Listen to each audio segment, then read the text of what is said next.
Jayam, yini ukusihlekisa ngabantu boy? Yini ndikuthembe kangaka madala? Boy, I always speak on your behalf. Soloke ndikuthethelela boy, but sometimes ngeke. You know, ezinye izinto fethu, especially when it comes to i-disc, bra, you don't need to have certain qualifications okanye wazi izinto ezithile or whatever.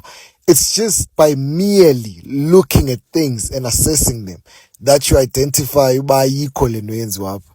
Le esiyibukele namhlanje, hayi bafethu ngeke. You know, funny enough, to everyone else across the globe, they would think about, this is typical South Africa. This is exactly what we expected. It's the weakest team in the group. They are playing against the host nations. So we expected this and more, right? But Tina, abantu balapha eMzantsi, people from South Africa, abantu ababukele Bafana, we know what we are capable of, right?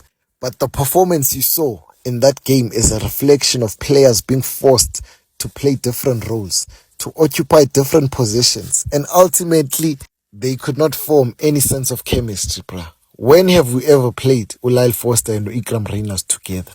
When have they ever played individually in their teams as two number nines? Maybe Ikram Reynolds might have done it to Brian Leon, but it was just one or two games. When has Aubrey Mudiba ever played as a left wing back? I don't care if this was what they were training, but 1 week, in fact, in all of the friendlies that we've played leading up to this World Cup, we never ever used those combinations. So you tell me, what were we preparing for, Ntlek? If this was the approach we were going to deploy, we should have practiced it in all these 4 games, so that when we get to the actual game, we know what the fuck we are doing.